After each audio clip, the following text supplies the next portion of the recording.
Hello, and thank you for inviting us into your home. This show is entitled The People's Political Outlet, and my name is Seal Turner Borman.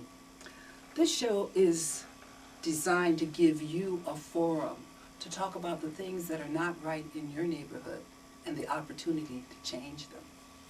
You know, I've heard people talk about the fact that they feel that Spanish should be taught as a second language as early as kindergarten.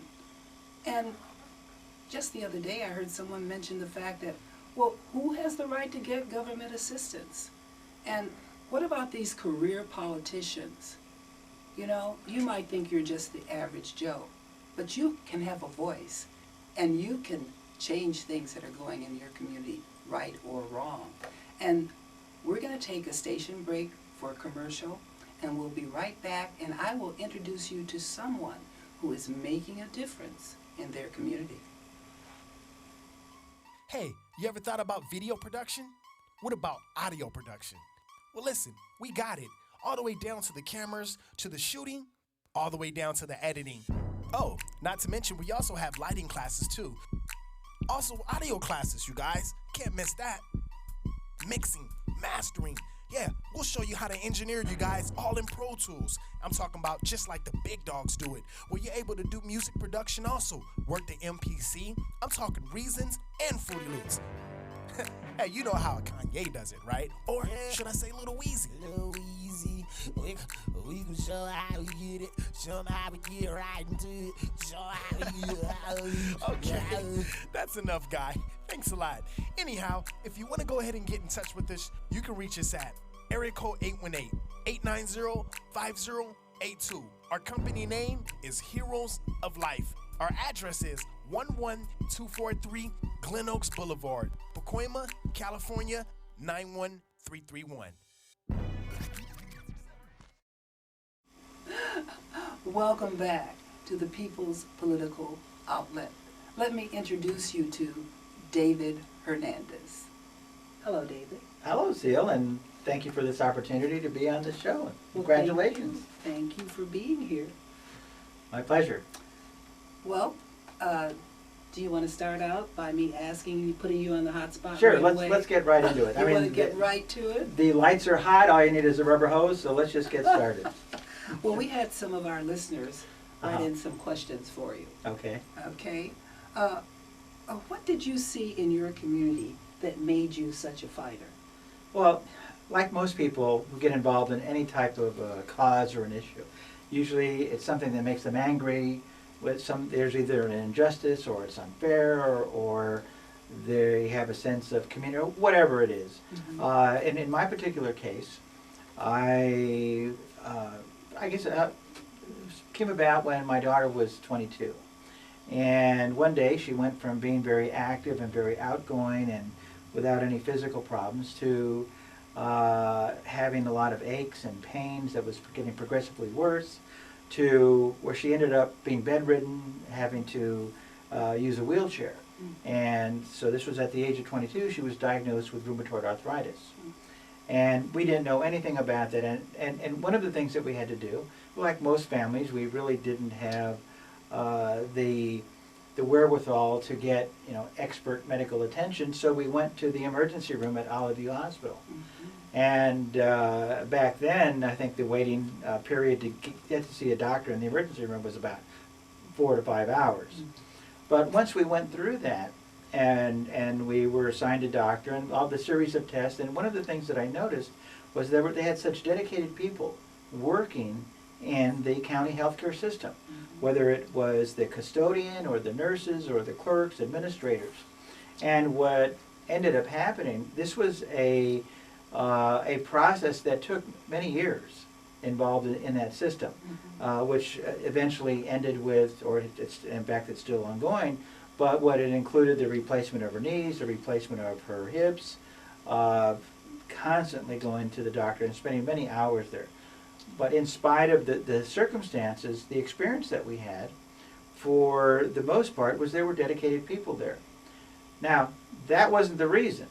What really kicked in, though, was because we had been serviced so well by that system, I started noticing the local community clinics, where individuals that were like in my position would go there either for preventive benefits in, or that they would go there for different things.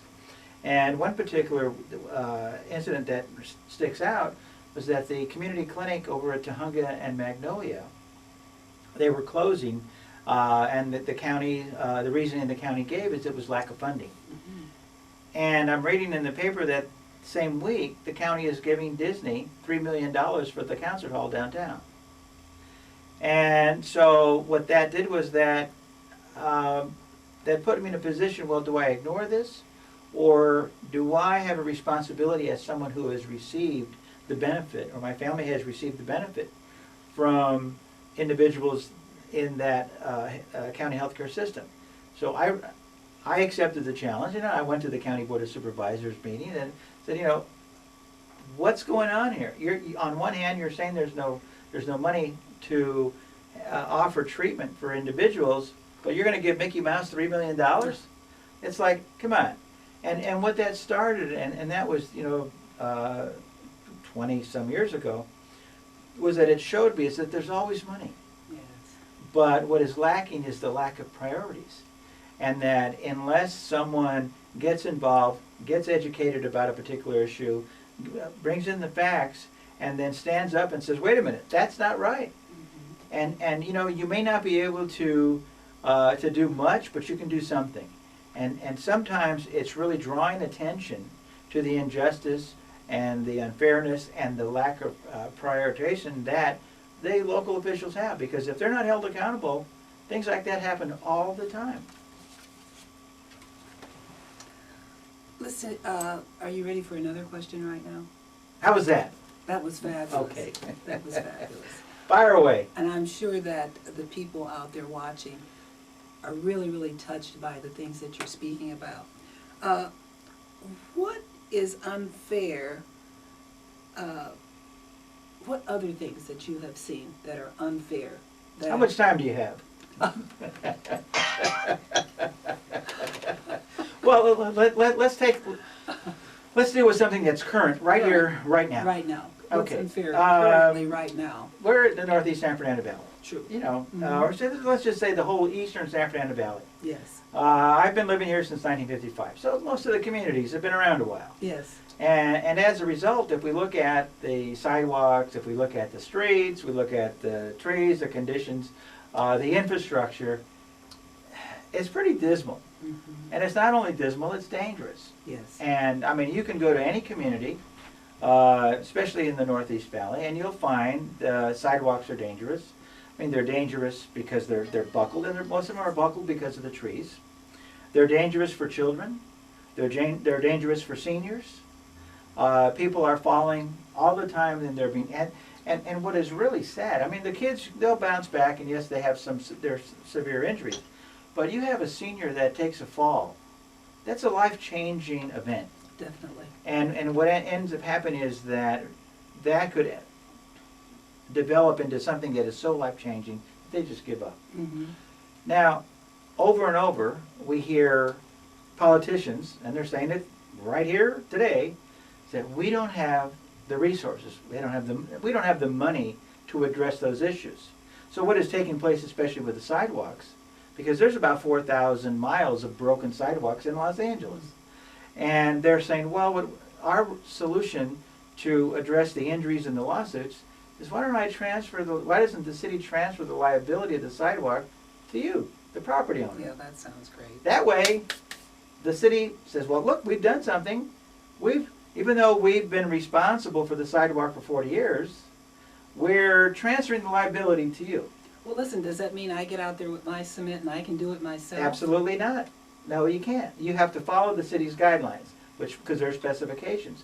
But the real tragedy is that, especially since October of 2010, the federal government has sent $700 million to the city of Los Angeles to address infrastructure issues. Now, it's not only for infrastructures, but it's also for job creation. Mm-hmm. So what if we were to be honest about the situation with the sidewalks, and we were to take some of that money, and we were to empower people to start their own little masonry businesses or things like that? You would address the infrastructure, and you would address the jobs. But no, $100 million goes to the housing department, which is under investigation.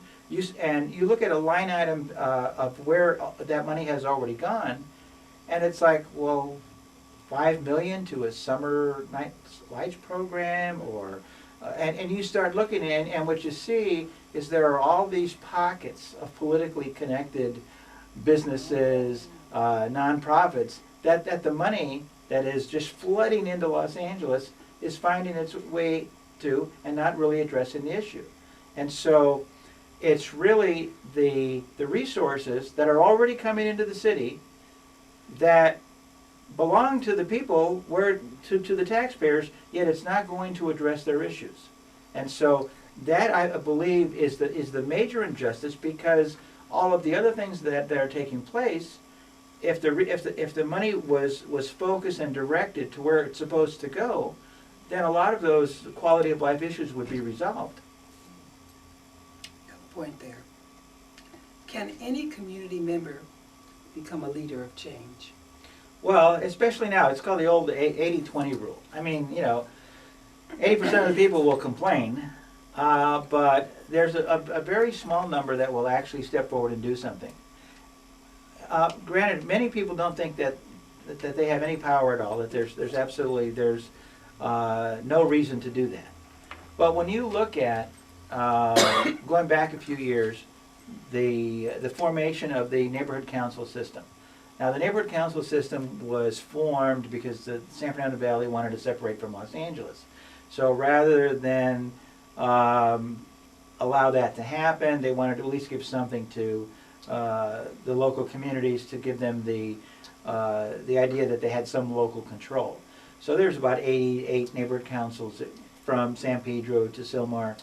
Now, these are positions that they're volunteer, so there's no pay involved. They're elected by members of the community. There's boundaries, just like city council. They're given a budget each year that they can use to address issues in the community. And if someone steps up and joins a neighborhood council board, they're in a position to do a couple of things. They're listening to the concerns and complaints and the frustrations of members of their community, which they're called stakeholders. And the neighborhood councils themselves also have a group that meets. And so what you end up finding out is many of the life challenges that people think that they have that are unique to their neighborhood, they're throughout the city. And so you get to be educated with regards to the challenges, but you're also, at a neighborhood council, you can bring in people from the different city departments and start asking questions and putting them on the hot seat as to why aren't these issues being addressed. Why did the city of Los Angeles increase the sewer rates this year 77%? Because they believe there was the aging infrastructure of the sewer lines also caused a potential hazard. And then when you ask, well, how much of that $700 million did you get for the sewer lines? And they say, none. Well, you're in a position to ask questions and start holding people accountable, and then also coming together with other people in the community. So there are many things you can do. You can do that. You can join the local chamber. There are a lot of good organizations within the city of Los Angeles that put you in a position to educate yourself, educate others, and start asking questions from a position of a little bit more authority. Although it's advisory now, but it's still a position to ask people. And what you're finding is that from these neighborhood council boards, more and more people are learning the system, and they're learning how broken it is. Yes. And so they're not being intimidated by these career politicians who try to make it appear like you need to re-elect them in order to get these issues resolved.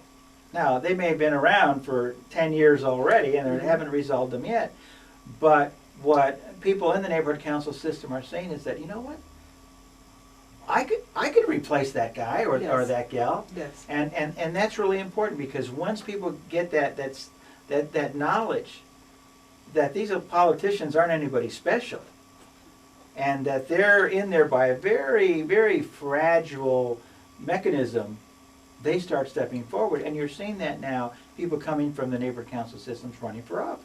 Well, we'll get back and discuss that more right after this commercial break. We'll be right back. If you didn't know, neighborhood councils were created to help improve your communities. We have funds available for projects that are important to you. We also have the ability to bring other resources provided by the city. So be part of the solution and become a member of your local neighborhood council. We're back, and it's good to have you back with us. I have another question for David.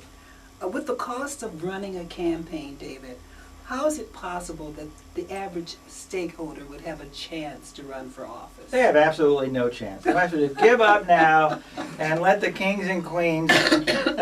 No, and you know what? And that's the mindset that those in power want to impose on people, to think that you can't make a difference. You know, when we were talking earlier about the neighborhood councils, that, you know, you can have a lot of money, you can spend $200 million of your own money, and you still aren't going to be the governor.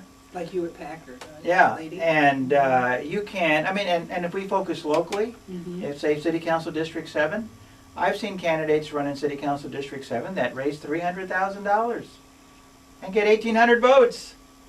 I've seen others that have billboards galore in the district and get 2,500 votes. There was one gentleman that I know that put out 10,000 yard signs and got 2,400 votes. So it's not the money. The money's important. Money's important to get your message out there. But if you don't have a message that people can believe in, and it's not just the words, but it's also you as an individual. True. That's why it's so important to get involved in the community. Yes. Because if you're involved in the community, you have people that believe in you, that, especially in this economy, are not going to be able to write any checks. I mean, come on, a $25 contribution is a half a tank of gas. I mean, let's be realistic. That's right. That's right. And so by getting involved within things within the community, you start creating a network of people who have their own networks. And what you realize is that the more you do that over and over, and you know, once you run for an office, I mean, you make a commitment. You do it at least a couple of times. You don't get discouraged. Most people lose elections. That's just the given. Yes. But what you do is each time your message is getting out there, is resonating with more people. You're creating different groups that like-minded groups like you. And what starts to happen is that you start developing a campaign strategy where people are, for the first time, voting for you rather than just voting against the other guy.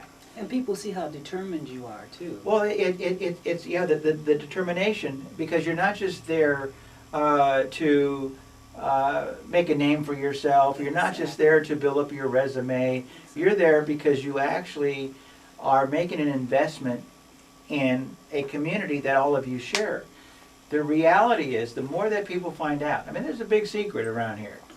The big secret is that these local politicians get very few votes. They spend $250,000 and get 4,500 votes. So that means in a city council district where you have almost 120,000 registered voters, 90% of the people don't vote for that person. Now, how is that possible?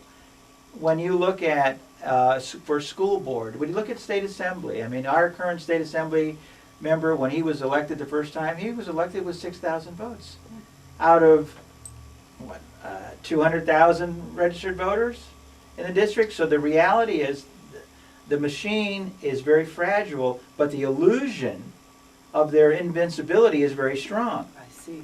And that's why people need to educate themselves, develop a network, and go for it. Definitely, definitely. So that means that you, myself, your cousin, your uncle, we all can make a difference. We just have to go for it and believe in ourselves. Right, and you know, pick a cause that's really dear to your heart. Something that is really, where you see the injustice, where you want to make a difference. And stay focused. stay focused on really local issues, because in reality, all politics are local. Mm-hmm. And when we were talking about this, your sidewalk Yes. and the federal money coming from Washington, Yes. you can't get much more local than that. Mm-hmm. And so you'll always find a connection to the from the micro to the macro.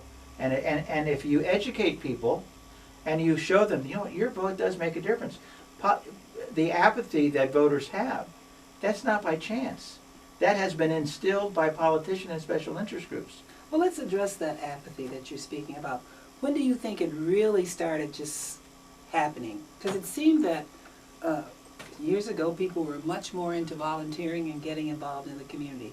What do you think? Well, I know it's been longer than 10 years. It's probably more like 20 years.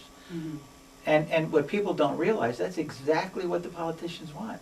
Because the last thing a politician wants is an angry person going to the polls.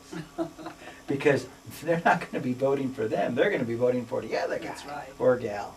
And so I was at a forum with Gray Davis's chief of staff, or chief campaign manager, Mm-hmm. and the former head of the California Republican Party, and a couple of reporters from the LA Times. And the big question was, how do we get more people out to vote? Yes. How do you get people to the polls? And they're coming up with these scenarios and strategies, and Gray Davis's campaign strategist started laughing. He goes, why do you want people to come to the polls? Really?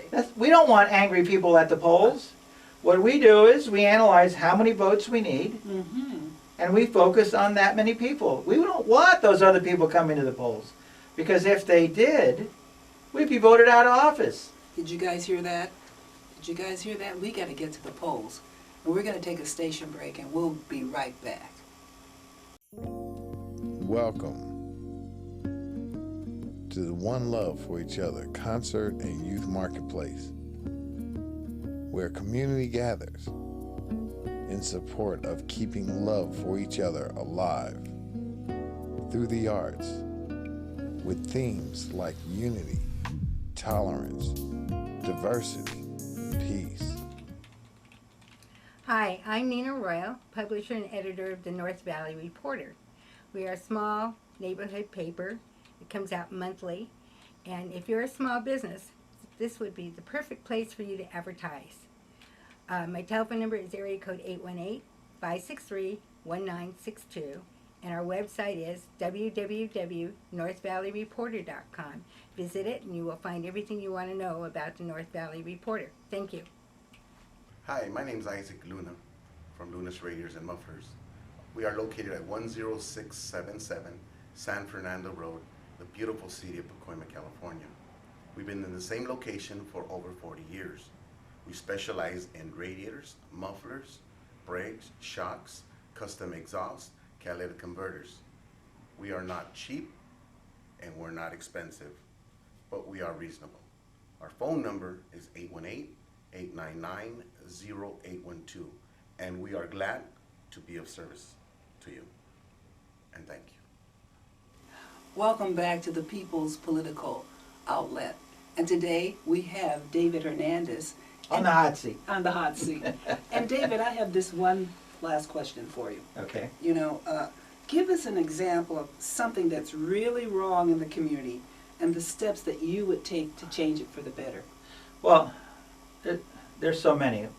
I'll give you one that has always stuck in my craw. Okay. That affects everyone in the city of Los Angeles who has received a traffic ticket. Mm. Now, each traffic ticket has a certain fine attached to it. However, when people go to court to address the issue, or either to plead guilty or pay the ticket, what they're finding out is that there's a 227% penalty assessment tacked on top of the ticket. 100% comes from the County of Los Angeles, and 127% is tacked on by the state of California. So when you go there and your ticket is $100 for your offense, it turns out to be, what, $300. Ka-ching, ka-ching. If it's a $500 ticket, remember the red light cameras? Yes. A $500 ticket, add 227% on top of that. A carpool lane. Now, I'm not condoning people that are breaking the law, Yes. when they do that. But my position is, what is worse? Doing a rolling stop at a red light and receiving a $400 ticket, or violating your Eighth Amendment constitutional rights against excessive fines and bailments.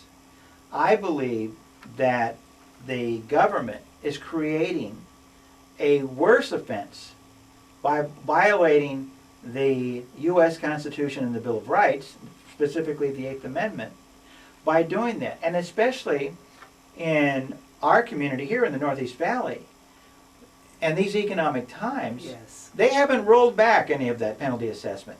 And so you go there and you accept, okay, I'm guilty, blah, blah, blah, blah, and all of a sudden you have to pay a $1,500 fine.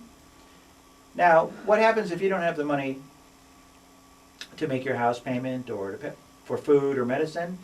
Well, you don't have the money to pay this illegal, unconstitutional fine. Yes. So then you do community service to work it off. Well, to me, having to do community service for a fine that was unconstitutionally placed on you is indentured servitude. Mm-hmm. And so more and more, there is a financial incentive, because I've watched that penalty assessment go up every year, and it's still going up. Now, at some point, I would say the government does have the right to tack on a certain amount, whether it's 10% or 25%. So somewhere between 25% and 227%, they crossed the line. And that line was your constitutional rights. And so they are doing a far greater disservice, committing a far greater harm to not only our community, but our country, and to you as the individual. And no one is speaking up. So what I believe is that since I have the information, Mm-hmm. then I have an obligation. Either I shut up and leave politics, or I take the next step. And the next step for me, I would believe, to file a federal lawsuit against the city of Los Angeles, Mhm. the county, and the state Mm-hmm. for violating the civil rights of everyone who has received an unjust, unconstitutional penalty assessment. Mm. Now, they'll justify it by pointing out the programs that this money goes to fund. Well, if those are good programs, then they deserve to be funded on their own, Yes. not at the expense of individuals' constitutional rights. Mm-hmm. Well, you know what? What we're going to do? We're going to send cameras out Oh, please. because we would like to follow you to see how you're changing, bringing about a change in our community. And we are going to allow you out there to see David's progress over a period of, what would you say, 2 or 3 months, 6 months? Well, I would say 6 months, because what it's going to do is we're going to have to file a lawsuit. I mean, and if we have to do it in pro per, that's fine, Okay. where I represent myself. Mm-hmm. It's not going to be a class action lawsuit because that's too difficult. But what Yes. I want to do is, and anyone listening to the show Yes. that is a stakeholder who has received or is a victim of that penalty assessment, they have a dog in this fight. They do. And you do have a dog in this fight. And if you believe in this fight, you have an opportunity also to donate, $1 to David to help him in his fight. And we will see you next time. And we will let you know what's happening with you, David, and what's going on.